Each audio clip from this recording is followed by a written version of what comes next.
one of the key things to understand is that I'm not sure people know that Haiti is the first free black republic in the world, 223 years. And because of that history, because of defeating Napoleon and defeating the West, it's been paying for that. This is imperial backlash, that's what we call it. And so the past 20 years after the deposing of our president, the U.S. has complete control through the UN apparatus and its other minions, France and Canada, over Haitian politics. So by the time we get to Kenya's involvement in Haiti, what we have is the U.S. had been wanting to have a military presence in Haiti for a very long time. They wanted a military base from the 1800s, but in 2022, when there were government protests against IMF, removal of subsidies, against U.S. imperial meddling, constant imperial meddling, what ended up happening was that the U.S. wanted to find a force, a similar military force, to support its puppet that it had in place in 2022.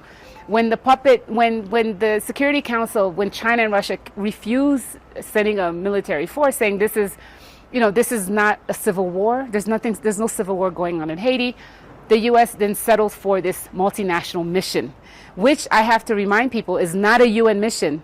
It's sanctioned by the UN, but it's a U.S. paid mission, which effectively means that the U.S. is paying mercenaries to go to Haiti to establish its military base. And so, in fact, the Kenyans are warm bodies for U.S. imperialism, warm bodies as the U.S. expand its physical presence in Haiti and establish a base as it prepares to go to war with China.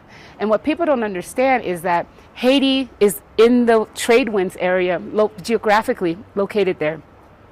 The U.S. wants to use that presence there not only to go against the leftist governments in Latin America, Venezuela, Nicaragua, and Cuba, but to also establish a place where its boats can go through Haiti, if it has a military presence there, go through the Panama Canal, and go hit China when the time comes.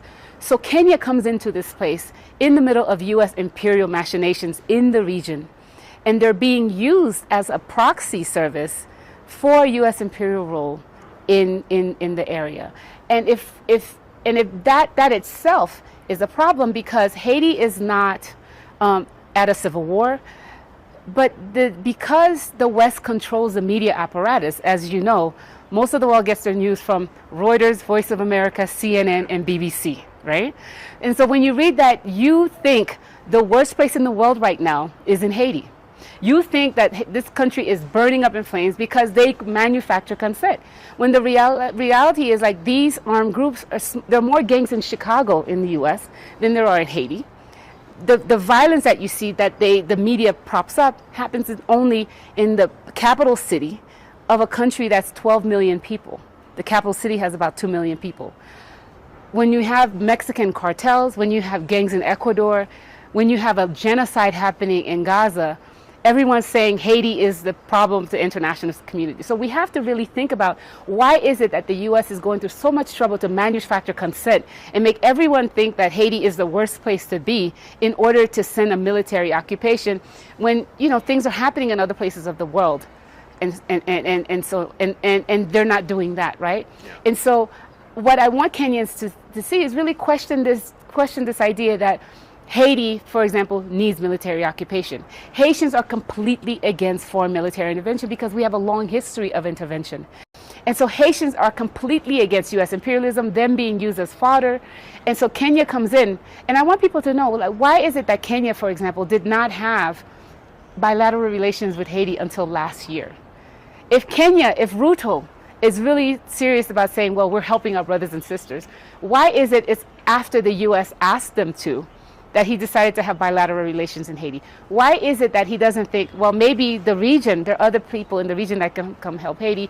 Why is it that it's the U.S. military that takes around the soldiers? Why is it that's the U.S. paying Kenyans $600 million?